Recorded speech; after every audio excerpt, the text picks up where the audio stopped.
ஐந்து கரத்தனை ஆனை முகத்தினை இந்தின் இளம்பெறை போலுமை ஈற்றனை நந்தி மகந்தனை ஞான கொழுந்தனை புந்தியில் வைத்தடி போற்றுகின்றேனே. வணக்கம். நம்ம ஜோதிட சொந்தங்கள் எல்லாருக்கும் வணக்கம். சார், ஒரு மனுஷனுக்கு உத்தியோகம் புருஷ லட்சணம்ன்றான்.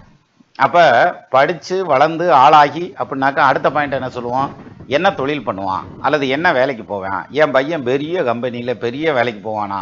என் பிள்ளை கவர்மெண்ட் வேலைக்கு போவோமா? என் பிள்ளை ஐஏஎஸ் ஆகுமா? இது நான் டிஎன்பிஎஸ்சி குரூப் 1 எழுதி பாஸ் பண்ணுவாரா? அரசாங்க வேலைக்கு போவாரா? இப்படிங்கிற மாதிரியான ஒரு எதிர்பார்ப்போடையே நம்ம பிள்ளைகளை வளர்க்குறோம். குழந்தைகளை பற்றின சைக்காலஜியில் தான் சொல்கிறாங்க, அதுக்கு வாட்டுக்கு வளர விடணும். நம்மளா இங்கிட்டு 2 தட்டு அங்கிட்டு 2 தட்டு தட்டி புரோட்டாக்கு மாவு வினைகிற மாதிரி பிணைஞ்சு அது ஒரு உருவம் இல்லாமல் வர்றதுங்கிறதெல்லாம் உண்டு. அப்படிலாம் வளர்க்கணும் அப்படின்னு பிள்ளை வளர்ப்பை பற்றி என்னென்னமோ சொல்கிறாங்க. அது உளவியல் நிபுணர்கள்லாம் நிறைய சொல்கிறாங்க. சரி, அப்போ வளர்ந்த ஆளானதுக்கப்புறம் முதல் பாயிண்ட் லைஃப்பில் செட்டில் ஆகிறது அப்படிங்கிறது என்னது சார்? அவன் ஒரு தொழிலில் வேலையில் போய் உட்கார்றது. இந்த வேலையில் தொழிலில் அப்படின்னு வரையில் இந்த 2 பிரான்ச் இருபெரும் பிரிவுகள் அப்படின்றோம். அப்போ ஒருத்தருக்கு வேலை தான் அமையுமா அல்லது ஒருத்தருக்கு தொழில் தான் அமையுமா அப்படிங்கிறத ஜாதக ரீதியாக ஐடென்டிஃபை பண்ண முடியுமா அப்படின்னாக்க நிச்சயமாக பண்ண முடியும். அதுக்கெல்லாம் தான் ஜாதகம். நம்ம நினச்சிக்கிட்டு இருக்கோம் ஜாதகம்னாக்க தோஷமெல்லாம் இருக்குது, வாங்க எல்லாரும் போய் பரிகாரம் பண்ணுவோம் அப்படின்றதோ, அல்லது ஜாதகம் அப்படின்னாக்க நீ இந்த தேதிக்கு அப்புறம் உசுரோடு இருக்க மாட்டேன்னு சொல்கிறதுக்கோ, அல்லது 2 கொண்டாட்டி கட்டுவேன்னு சொல்கிறதுக்கோ இப்படி இல்லை. அதெல்லாம் தனி, அதை விட்டுருவோம். அது வாழ்வியல் சார்ந்த விஷயம். ஆனால் ஒருத்தர் ஒரு லைஃப்பில் செட்டில் ஆகிறது அப்படிங்கிறது ஒரு சொத்து வாங்கட்டுமா அல்லது தொழில் செய்யட்டுமா இல்லை வேலையில் உட்காரட்டுமா, இந்த டைமில் வேலையை விட்டு மாறட்டுமா, எப்போ ப்ரமோஷன் கிடைக்கும், அல்லது நான் வெளிநாட்டில் போய் எப்போ செட்டில் ஆவேன், அல்லது அங்கே பெர்மனெண்ட்டாக செட்டில் ஆகிறதுக்கான ஆப்ஷன்ஸ் இருக்கா, அல்லது எப்போ நான் தாய்நாட்டுக்கு திரும்பி வரேன், இது மாதிரி 1008 முக்கியமான கேள்விகள் இருக்குது சார். நம்ம அதெல்லாம் கேட்க மாட்டோம். நம்ம எப்படி நின்றுக்கிறோம்னாக்க இவன் எப்போ போய் சேருவான், எங்கள் அப்பாலாம் வயசாகி போச்சு, எவ்வளோ நாளைக்கு இன்னும் இருப்பார், இப்படிங்கிற மாதிரியான கேள்விகளாக கேட்டுட்டு போகிறோம் இல்லையா? ஜோதிடத்தை எப்பயுமே பின்பக்கமே பார்க்கறது, அதாவது ஆப்போசிட்லேயே ஏறுறது. சரி, இப்போ இந்த தொழில் பண்ணுவாங்களா அல்லது வேலைக்கு போவாங்களா அப்படிங்கிறது இருபெரும் பிரிவுகள். சிலர் பார்த்தீங்கன்னா படித்து முடிச்சுட்டு அப்படியே அவங்க அப்பாவுடைய தொழிலுக்கு அப்படியே தொழிலை பிக்கப் ஆயிடுவாங்க. சிலர் பார்த்தீங்கன்னா படித்து முடிச்சுட்டு அவங்க அப்பா ஒரு தொழில் பண்ணிட்டு இருப்பார், இவங்க வேற தொழில் ஆரம்பித்து அதில் பிக்கப் ஆவாங்க. சிலருக்கு வேலைக்கு போயிட்டு இருப்பாங்க, ஒரு ஃபண்டை ஜென்ரேட் பண்ணி கையில் வச்சுக்கிட்டு அதுக்கப்புறம் தொழிலை நோக்கி போவாங்க. அப்போது ஒருத்தருடைய ஜாதகத்தில் தொழில் அப்படிங்கிறது எப்போ வரும், அவருக்கு தொழில் கரெக்டா வேலை கரெக்டா அப்படிங்கிறத எப்படி நம்ம ஐடென்டிஃபை பண்ணலாம் அப்படிங்கிறதுக்கு நிறைய டூல்ஸ் இருக்குது. ஏன்னா ஒரு பலன் கணிக்கிறதுக்கே 3-4 டூல்ஸை யூஸ் பண்ணணும்.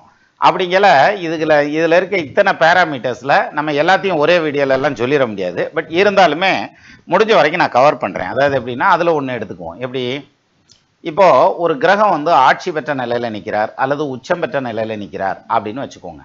அவங்க வேலைக்கு போகிறதுங்கிறது உண்மையிலேயே சேலஞ்சிங்கான விஷயம். காரணம் என்ன? அவங்களுக்கு ப்ராப்பராக வேலை அமையாது சார். வேலையெல்லாம் சரியாத்தையும் அமையும்.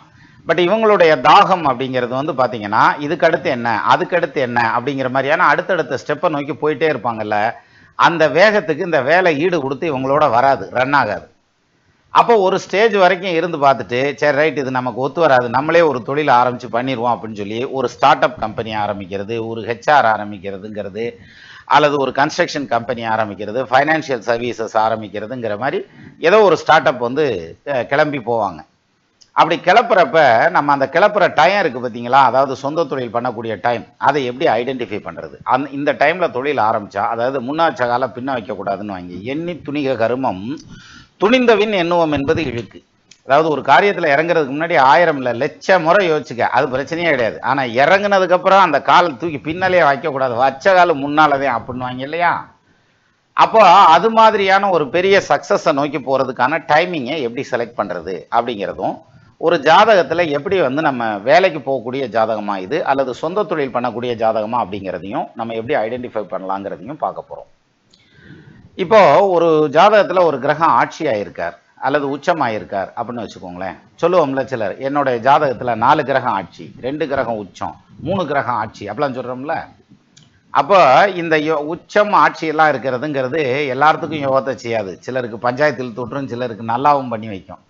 சரி, அப்போது இந்த ஆட்சி உச்சம் பெற்ற கிரகங்கள் ஒருத்தருடைய ஜாதகத்தில் இருக்கு அப்படின்னா அவருடைய அந்த தசை ஆரம்பிக்கிறப்ப ஆட்சி பெற்ற ஒரு கிரகத்தினுடைய திசை, ஒரு எடுத்துக்காட்டா சொல்லணும்னா சனி ஆட்சி பெற்று நிற்கிறார், அவருடைய தசை ஒருத்தருக்கு 40 வயசுல ஆரம்பிக்குது அப்படின்னா அது வந்து ஐடியல் ஜாதகம் to start your own business அப்படிங்கிற மாதிரியான அமைப்பு. அவங்களுக்கு அந்த 40 வயசுல இருந்து சொந்தமா தொழில் பண்ணாங்கன்னா ஜெயிச்சிருவாங்க, அது பொண்ணா இருந்தாலும் ஆணா இருந்தாலும். சரி, அப்போ இந்த ஆட்சி பெற்ற கிரகத்தினுடைய தசை என்டர் ஆகுது சார். இப்போ ஒரு 25-35 வயசு அந்த மாதிரி ரேஞ்சில் இருக்காங்க. ஏதோ ஒரு தசை நடந்துட்டு இருக்கு, ஒரு ராகு தசை நடந்துட்டு இருக்கு. அதுக்கப்புறம் குரு தசை வருது, அந்த குரு ஆட்சியா இருக்கார் அல்லது உச்சமா இருக்கார். இப்போ அந்த தசை என்ட்ராகல எப்படி இருக்கும் அப்படின்னா கன்ஃபார்மா அவங்க வேலை பார்க்குற வேலை வந்து அவங்க கைவிட்டு போகும். எப்படி போகும் அப்படின்னா ஒன்று இடம் விட்டு இடம் மாறுறது, எய்தர் இன்டர்னல் ஆர் எக்ஸ்டர்னல் சேஞ்சாக இருக்கலாம், அல்லது இவர் வேலையை ரிசைன்மெண்ட் வர்றதா இருக்கலாம், அல்லது அவங்க இவங்களை ஃபயர் பண்ணுறதை டெர்மினேட் பண்ணுறதா இருக்கலாம்.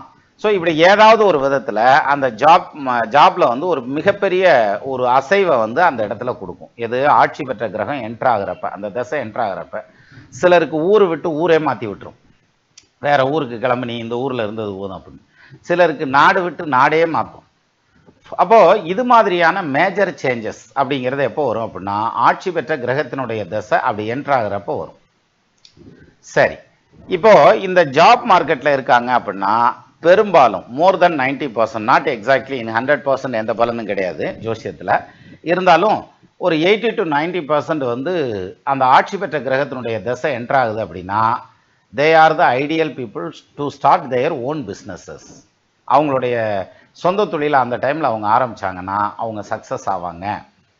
ஆனால் இப்போ ஒருத்தர் சொல்லுவார், நான் வந்து ஆட்சி பெற்ற கிரகத்தினுடைய தசை ஆரம்பிக்கல, என் தொழில் ஆரம்பித்தேன் ஆனால் லாஸாக போச்சு, என்ன ஜோசியம் சொல்கிறாங்க அப்படின்னாக்க அதில் ஒரு கணக்கு இருக்குது. என்ன கணக்கு தெரியுமா? ஒரு சிலருக்கு வந்து ப்ரொடக்ஷன் லைனில் போனால் அவர் சக்ஸஸ் ஆவார், ஒரு சிலர் வந்து சர்வீஸ் இண்டஸ்ட்ரியில் போனால் மட்டும்தான் அவர் சக்ஸஸ் ஆவார், ப்ரொடக்ஷன் லைன் போகக்கூடாது. சிலருக்கு வந்து ட்ரேடில் போனால் தான் சக்ஸஸ் ஆவாங்க. இப்போ இந்த வேரியேஷனை எப்படி ஐடென்டிஃபை பண்ணுறது? ஒரு எடுத்துக்காட்டு வச்சுக்குவோம். ஒருத்தருடைய ஜாதகத்தில் புதன் ஆட்சி பெற்ற நிலையில் நிற்கிறார், அல்லது உச்சம் பெற்ற நிலையில் நிற்கிறார், அல்லது புதனுடைய காலில் ஒரு கிரகம் ஆட்சி உச்சமாகி அவருடைய தசை ஆரம்பிக்குது அப்படின்னா அவங்க வந்து எதுக்கு சரியாக வருவாங்கன்னா ட்ரேடு பண்ணுறதுக்கு சரியாக வருவாங்க. அந்த ட்ரேட் அப்படிங்கிறது ஒரு இடத்துல ஜாமானை வாங்கி இன்னொரு இடத்துல விற்கிறது, ஏஜென்சி எடுத்து பண்ணுறதுங்கிறது, ஒரு ஷேர் மார்க்கெட் பண்ணுறது, கிரிப்டோ கரன்சி பண்ணுறது, இது மாதிரியான விஷயங்கள் எல்லாமே வந்து இவங்களுக்கு கை கொடுக்கும். எது இந்த ட்ரேடு பண்ணுறதுல, வியாபாரம் பண்ணுறது. ஏன்னா புதன்கிறது வியாபாரி, அந்த வியாபாரம் பண்ணுறது அப்படிங்கிறது சரியாக வரும். சரி, இன்னொருத்தருக்கு வந்து பார்த்தீங்கன்னா ஒரு செவ்வாய் தசை அவர் ஆட்சி பெற்ற நிலையில் நின்று தசை நடத்துகிறார், அல்லது ஒரு சுக்கர தசை ஆட்சி பெற்ற நிலையில் நின்று தசை நடத்துது. இந்த சுக்கர தசையில் 2 டைப்பும் உண்டு, சர்வீஸும் இருக்கும் இதுவும் இருக்கும். அப்போ இந்த மாதிரி ஒரு சனி தசை அந்த மாதிரி நடக்குது அப்படின்னு வச்சுக்கோங்களேன், ஆரம்பிக்குது, அவங்க தொழில் ஆரம்பிக்கிறாங்க அப்படின்னா அவங்களுக்கு ப்ரொடக்ஷன் சம்மந்தப்பட்ட லைன் வந்து ஒத்து வரும். அது என்ன ப்ரொடக்ஷன் லைனு? ஏதாவது ஒரு ஜாமானத்தை தயார் பண்ணுறது. ஒரு எடுத்துக்காட்டாக காருக்கு வரக்கூடிய காம்போனன்ட்ஸ் எல்லாம் தயார் பண்ணி கொடுக்கறது, ஜாப் ஒர்க் மாதிரி தயார் பண்ணி கொடுக்கறது, அல்லது வந்து இது ஏதாவது ஒரு பொருள், அதாவது ரா மெட்டீரியலாக வாங்கி அதை வேற ஒரு பொருளாக கன்வெர்ட் பண்ணி அதை மார்க்கெட்டிங்க்கு கொண்டு போகிறது, மசாலாலாம் பண்ணுறாங்கல்ல அந்த மாதிரி நிறைய சொல்லலாம், இருந்தாலும் நான் ஒரு சில எடுத்துக்காட்டில் சொல்கிறேன். அப்போ இது வந்து ப்ரொடக்ஷன் லைன். இவங்க வந்து இந்த ப்ரொடக்ஷன் சம்மந்தப்பட்ட லைனில் போகிறதுங்கிறதுக்கு வந்து இந்த மாதிரியான தசை இருந்ததுன்னா அவங்களுக்கு ஐடியலாக இருக்கும். சரி, இதே இது சனி தசை அல்லது சனியினுடைய சாரம் வாங்கின ஒரு கிரகத்தினுடைய தசை ஆட்சி உச்சம் பெற்ற நிலையில் நின்று தசை நடத்துது அப்படின்னு வச்சுக்கோங்க.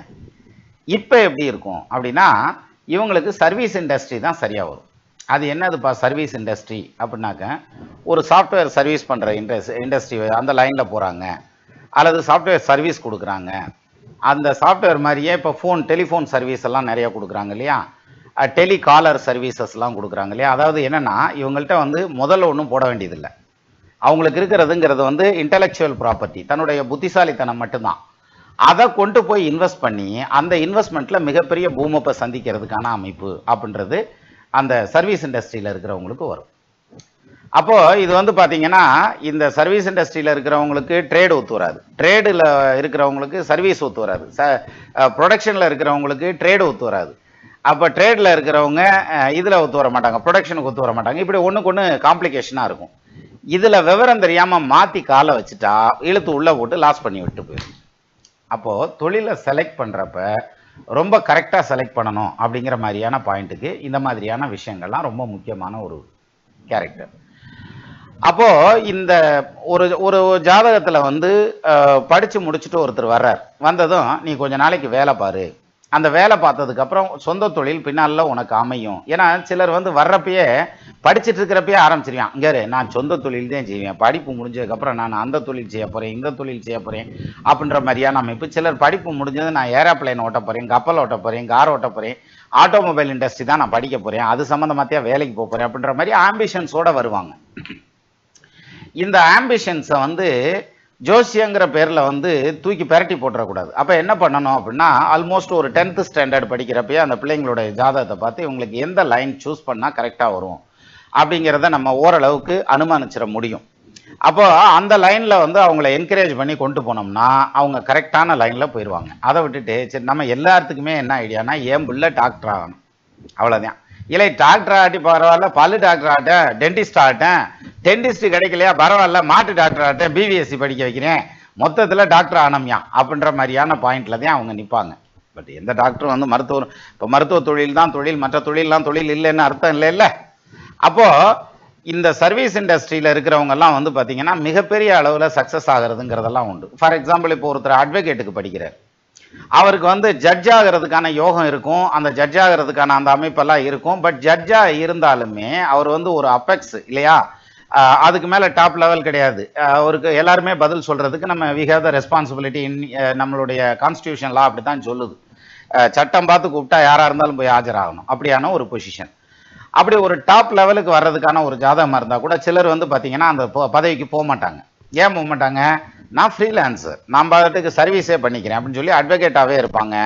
ஈவன் நோட்ரி பப்ளிக்காவோ அல்லது பப்ளிக் ப்ராசிக்யூட்டராகவோ கூட வராமல் அவங்க ஸ்ட்ரைட்டாக அட்வொகேட்டாகவே இருப்பாங்க. இது வந்து கைண்ட் ஆஃப் சர்வீஸ் இண்டஸ்ட்ரி. அவங்க சர்வீஸ் தான் பண்ணுறாங்க, ஆனால் அதில் பெரிய லெவலில் சக்ஸஸ் ஆகிறது அப்படிங்கிறதெல்லாம் உண்டு. அது மாதிரி மருத்துவத்துறை, இதெல்லாம் எல்லா துறையிலுமே அதெல்லாம் இருக்குது. சரி, அப்போ ஒரு ஜாதகத்தை பொறுத்து எப்படி எடுத்துக்கிறது அப்படின்னா, நான் சொன்ன மாதிரி ஆட்சி பெற்ற அல்லது உச்சம் பெற்ற கிரகங்கள் தசாபுத்தி ஆரம்பிக்கிறப்ப ஒரு பெரிய ஷேக்கிங் இருக்கும் கேரியர்ல. அந்த ஷேக்கிங் வந்து எய்தர் பாசிட்டிவ் ஆர் நெகட்டிவ், எப்படி வேணாலும் இருக்கலாம். இப்போ பாசிட்டிவா அதை ஷேக் பண்ணுது அப்படிங்கிற பட்சத்தில் அந்த பாசிட்டிவை வந்து எந்த பக்கம், எந்த சேனலைஸ் பண்றது, எங்க கொண்டு போனா அது ஜெயிக்கும். ஏன்னா எல்லா பக்கம் கொண்டு போய் ஜெயிச்சிட முடியாது இல்லையா. இப்போ ஒரு சிலர் வந்து பாத்தீங்கன்னா ஒரு துறையில மிகப்பெரிய எமினென்ட்டா இருப்பாங்க. ஃபார் எக்ஸாம்பிள் சிவாஜி கணேசன் இருந்தார், நடிகர் இல்லையா.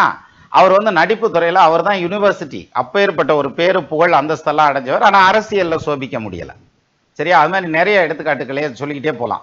அப்போ அது மாதிரி அந்த அவங்க எந்த துறையில் அவங்க வந்து கரெக்டாக மேட்ச் ஆவாங்கங்கிறத சேனலைஸ் பண்ணிட்டா, அதை தெரிஞ்சு ஐடென்டிஃபை பண்ணி அதில் போய் இறங்கிட்டாங்கன்னா அவங்க சக்ஸஸ் ஆயிடுவாங்க.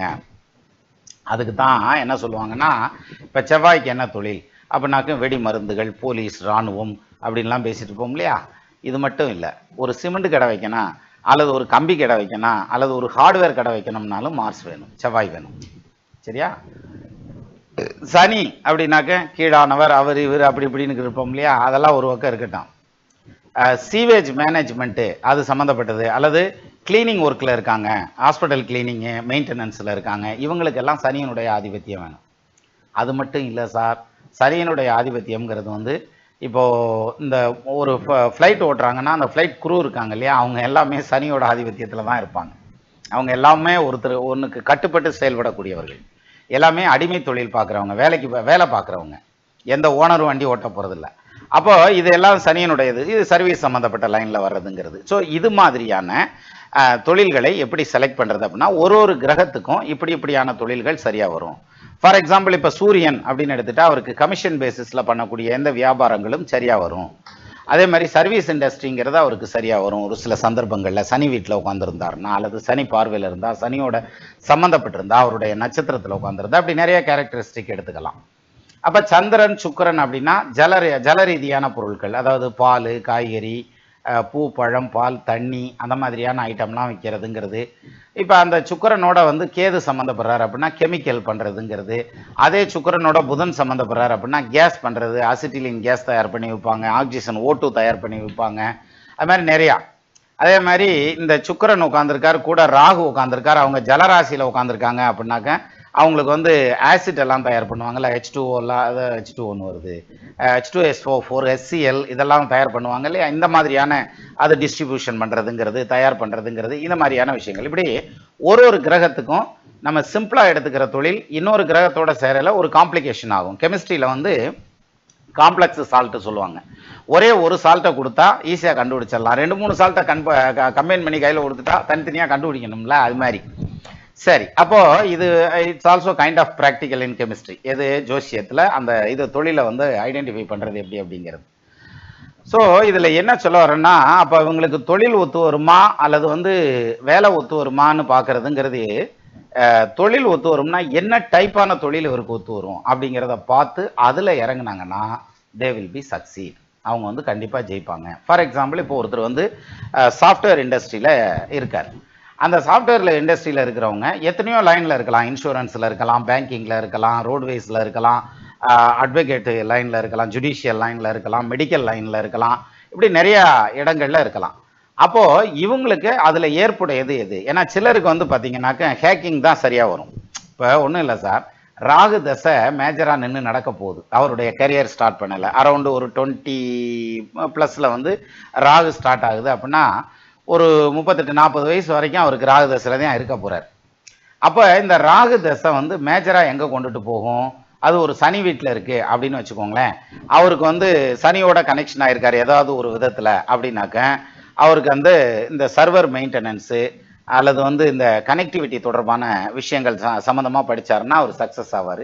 அதில் வந்து இது இப்போ புதன் கனெக்ட் ஆகுது அப்படின்னு வச்சுக்கோங்க, அவங்க டேட்டா அனலிட்டிக்ஸ் படித்தாங்கன்னா சரியாக வரும். ராகு புதன் கனெக்ட் ஆகுது அப்படின்னா டேட்டா அனலிட்டிக்ஸ் படித்தாங்கன்னா சரியாக வரும். அதே இது குரு ராகு கனெக்ட் ஆகிறார் அப்படின்னாக்கா அவங்க கிளவுடு அல்லது கிளவுட் மேனேஜ்மெண்ட்டு அந்த மாதிரியான விஷயங்கள் படிக்கலாம். இப்போ இது ரெண்டும் சேர்ந்து செவ்வாயோட ஏதாவது ஒரு விதத்தில் கனெக்ட் ஆகுது அப்படின்னாக்கா அவங்க வந்து ஹேக்கிங் சம்மந்தப்பட்டது, எத்திக்கல் ஹேக்கிங் சம்மந்தப்பட்டது, இந்த மாதிரியான லைனில் படிச்சுட்டு போகிறதுங்கிற மாதிரியான அமைப்பு. அது இது ராகு சம்மந்தப்படுறார், அவர் உட்காந்துருக்கு 5 அல்லது 9ஆம் இடம் அல்லது 12ஆம் இடமா இருக்குது அப்படின்னாக்கா அவங்க ஆர்டிஃபிஷியல் இன்டெலிஜென்ஸில் போகிறதுங்கிறது, இதெல்லாம் இதில் வேலை பார்க்குறது.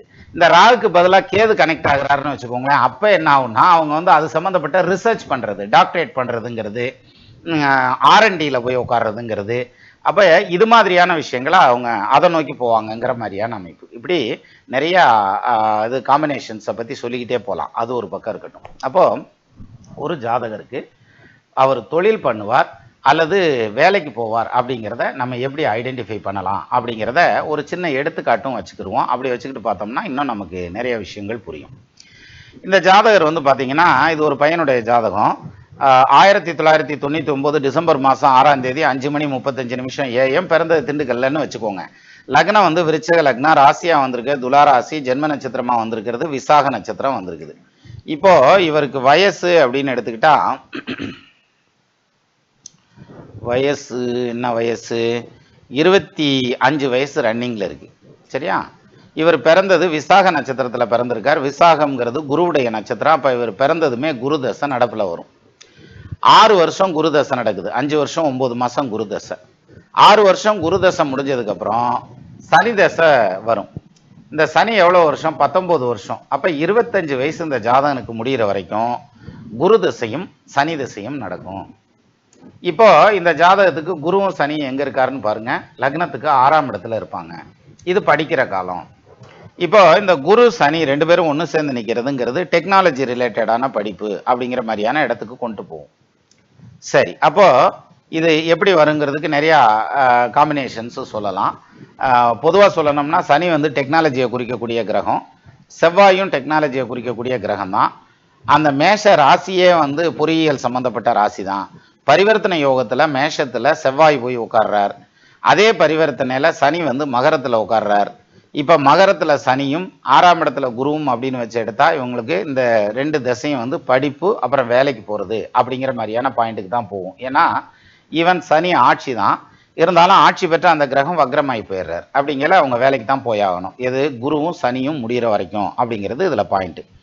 இந்த குருவும் சனியும் முடியலை. இவருடைய வயசு என்ன இருக்குது? 24 வருஷம் 9 மாதமா. அப்போ 25 வயசு அரவுண்டு. எது குரு சனி 2 திசையும் முடிகிறப்ப. அதுக்கப்புறம் புதன் தசை ஆரம்பிக்குது. இப்போ தான் சார் இதில் முக்கியமான மூமெண்ட்டு. இந்த புதன் திசையில் இவர் தொடர்ந்து வேலை பார்க்குறதா இல்லாட்டி சொந்த தொழில் பண்ணுறதா? இந்த கேள்விக்கு தான் பதில் வேணும். இப்போ லக்னத்துக்கு 12ஆம் பாவத்துல சுக்கிரன் ஆட்சி பெற்ற நிலையில நிக்கிறார். அவர் கூட புதன், அவர் கூட சந்திரன், அதை குரு பார்க்கிறார். ரைட். 12ஆம் இடம்ங்கிறது வெளிநாடு. அப்போ ஒரு ஐடி இண்டஸ்ட்ரியில இருக்கார் அப்படின்னு வச்சுக்கோங்களேன். இவர் வந்து வெளிநாடெல்லாம் போவாரு, பெரிய லெவல்ல சம்பாதிப்பாரு, பெரிய கம்பெனியில் உட்காருவாரு, ஒரு கம்பெனிக்கு டைரக்டரா வருவாரு, அல்லது வந்து வைஸ் பிரசிடெண்டா வருவாரு, இப்படிங்கிற மாதிரியான அமைப்புல சொல்லிட்டே போகலாம் இல்லையா. ஆனா இங்க என்ன பஞ்சாயத்துனா, புதன் வந்து 8க்கு அதிபதி 11க்கு அதிபதி. அப்ப வேலை பார்க்கறதுக்கு ஐடியலான பீரியடு இந்த புதன் தசை அப்படிங்கிறதுல எந்த சேஞ்சும் கிடையாது. அப்போ புதன் வந்து வேலை பார்க்கிறவர். ரைட்டு. அந்த புதன் உட்கார்ந்துருக்க ஸ்தானாதிபதி அவர் வந்து ஆட்சி ஆகிடுறார். இப்போ இந்த வேலை அப்படிங்கிறது எப்படி வந்து நிற்கும் அப்படின்னா, வேலையில் அவர் தொடர்ந்து இருக்க கூடாது. ஏன்னா ஒரு பக்கம் சுக்கிரன் வந்து ஆட்சி பெற்ற நிலையில் நிற்கிற அந்த பவர், இன்னொன்று அதை குரு பார்த்து அதை இன்னும் வந்து பவரை பூஸ்டப் பண்ணுறார். அப்போ புதன் தசையில் இந்த ஜாதகருக்கு ஒரு குழப்பம் வரும். சொந்த தொழில் பண்ணுறதா அல்லது வேலை பார்க்குறதா அப்படிங்கிற மாதிரியான கன்ஃபியூஷன் வரும். இப்போ நம்ம இதில் எதை செலக்ட் பண்ணுறது அப்படின்னா, அதில் மாற்றுக்கருத்தே கிடையாது, சொந்த தொழில் தான் அவருக்கு சரியாக வரும். என்ன காரணம், ஏன் அப்படி சொல்கிறோம் அப்படின்னா, 12ஆம் பாவத்தில் 12ஆம் பாவாதிபதி ஆட்சி, எண்ணிய லக்னத்துக்கு ஈராறு குடைய கோள்கள் நன்னிய ஆட்சி உச்சம் நட்புடன் இருக்க ஓரை வன்னிய பதிக்கு 12இல் பலத்தோன் சேர மண்ணினில் வீரனாகி மன்னர்க்கும் சரியான் ஆவேனா. அப்போ 12ஆம் பாவத்தில் சுக்கிரன் ஆட்சி பெற்ற நிலையில நிற்கிறதுங்கிறது யோகம் அப்படின்னு சொல்லுன்றான். அவர் கூட சந்திரன் புதன் நிற்கிறதுங்கிறது இன்னும் சிறப்பு, அதை குரு பார்க்கறது சிறப்பு.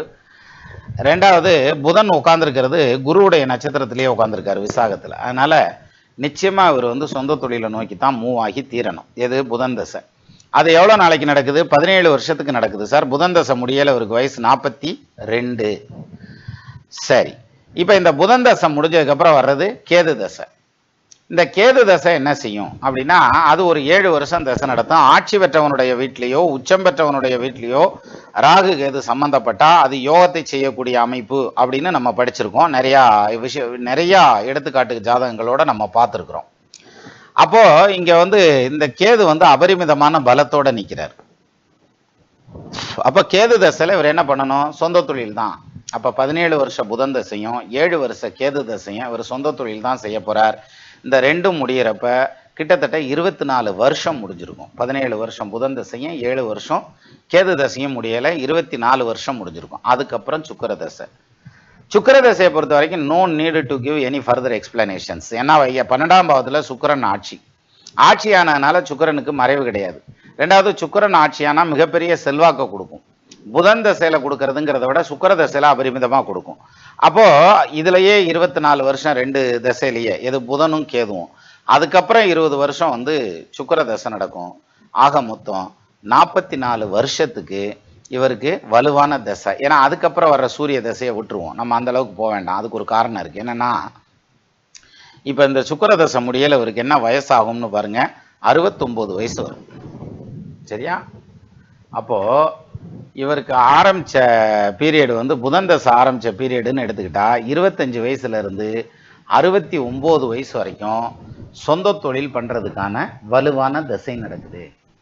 இப்ப இந்த பீரியட்ல நான் வேலைக்கு தான் போவேன், நான் சொந்த தொழிலெலாம் பண்ண மாட்டேன், எனக்கு வேலை பார்க்கறது என் ஜாரியா இருக்கும் அப்படின்ற மாதிரியான ஸ்டைல்ல போய் இறங்குனா ஒரு 5 வருஷம் 10 வருஷம் காலத்தை வீண் பண்ணிட்டு அதுக்கப்புறம் திருப்பியும் சொந்த தொழிலுக்கு வந்து அதுல பெரிய சக்சஸ் ஆவாங்க.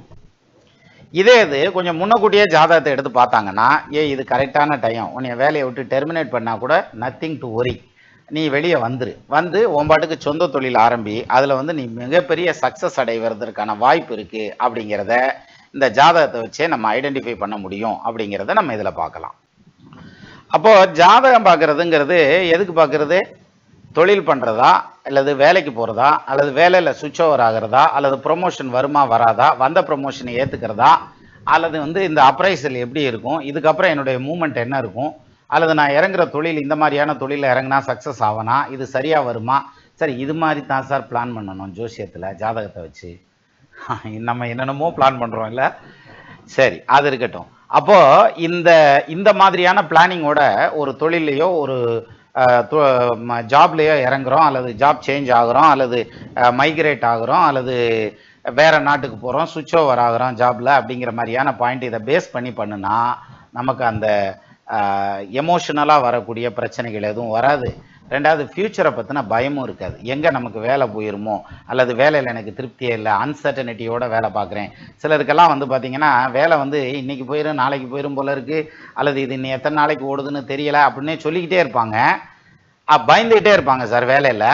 ஆனால் பார்த்தீங்கன்னா 10 வருஷம் அந்த வேலையில் தான் இருப்பாங்க, 5 வருஷம் அந்த வேலை தான் பார்த்துக்கு இருப்பாங்க. இந்த நான் போனதையும் 6 மாசத்துல ஆன்சைட் முடிச்சுட்டு வந்துருவேன்ட்டு போயிடுவாங்க, 2 வருஷமா வேலை பார்ப்பாங்க. ஆனாலும் அவங்களுக்கு எப்போ முடியும்னு தெரியாது. ஒருவேளை இந்த ப்ராஜெக்ட் எக்ஸ்டெண்ட் ஆகுமோ, அல்லது ஆகாதோ, அல்லது இது நடக்குமோ, இது நடக்காதோ இப்படின்னு பயந்துக்கிட்டே இருப்பாங்க. ஆனால் அந்த வேலை நடந்துக்கிட்டே இருக்கும். அப்போ ஒரு 5 வருஷமா அது நடந்துக்கிட்டே இருக்கும். அப்போ இந்த 5 வருஷம் பயப்பட்டது வேஸ்ட் தானே. அப்போ இந்த பயம் இருக்குன்னா தூக்கி ஜோசியர் முன்னால வச்சா they are the right person to take the right decision.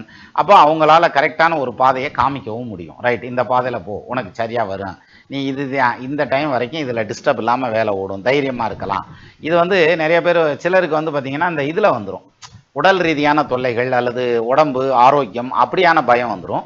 இது தொழில் ரீதியான டிஸ்டர்பன்ஸ் அப்படிங்கிறது நிறைய பேர் இதில் அனுபவிப்பாங்க. அதனால தான் ஒரு ஜாதகத்தை எடுத்து வச்சு பிளான் பண்ணுறப்ப நம்ம வாழ்க்கையில் மிக முக்கியமான முடிவுகள்னு சொல்லக்கூடிய வேலையில் சேஞ்ச் பண்ணுறதுங்கிறதோ, அல்லது தொழில் டு வேலை, வேலை டு தொழில், அந்த மாதிரி ஏதாவது மூவ் ஆகுறதப்ப, இந்த மாதிரி பெரிய சேஞ்சஸ் பண்ணுறப்ப ஜாதகத்தை வச்சு பிளான் பண்ணால் பர்ஃபெக்டாக இருக்கும். அப்படிங்கிறதுக்கு எடுத்துக்காட்டாக தான் அந்த ஜாதகத்தை காமிச்சேன். ஏன்னா இந்த ஜாதகர் வந்து ஒரு நல்ல சம்பளத்தில் நல்ல வேலையில் இருக்கார். ஆனால் அவர் சொந்த தொழிலுக்கு வந்தார்னா அதை விட மிகச்சிறந்த வருமானத்தில் ஒரு நல்ல ஒரு செட்டில்மெண்ட்டில், ஃபைனான்ஷியல் செட்டில்மெண்ட்டில் உட்காருவாருங்கிற மாதிரியான ஒரு அருமையான ஜாதகம் இது. அப்போ இந்த மாதிரியான ஜாதகம் வேலையில போய் உட்காந்தாங்கன்னா காலம் வேஸ்ட், டைம் வேஸ்ட். அதே மாதிரி ஒரு சிலருக்கு தொழில் ஒத்து வராது, பிசினஸ் ஒத்து வராது. ஆனா அவங்க அதுல போய் இறங்கிட்டு டயத்தை வேஸ்ட் பண்ணிட்டு இருப்பாங்க. அந்த டயத்தை விட்டுட்டு அவங்க ஜாபுக்குள்ள போனாங்கன்னா எக்ஸ்பீரியன்ஸ் ஆகுது கூட வரும், நாளைக்கு சம்பளம் கூட வாங்குறதுக்கு அது உதவியா இருக்கும். ஸோ இந்த மாதிரியான பிளானிங்க்கு நமக்கு வந்து ஜாதகத்தை யூஸ் பண்ணணுங்கிறதுக்கு இது எடுத்துக்காட்டு. மீண்டும் நம்ம இன்னொரு வீடியோவில் சந்திக்கலாம். நமது நண்பர்கள் ஆள்போல் தழைதழைத்து அருகது போல் வேறு ஒன்றி மூங்கில் போல் கிளை கிளைத்து முதியாமல் வாழ்ந்திருக்க வாழ்கவென வாழ்த்தி அமைகிறேன். வணக்கம்.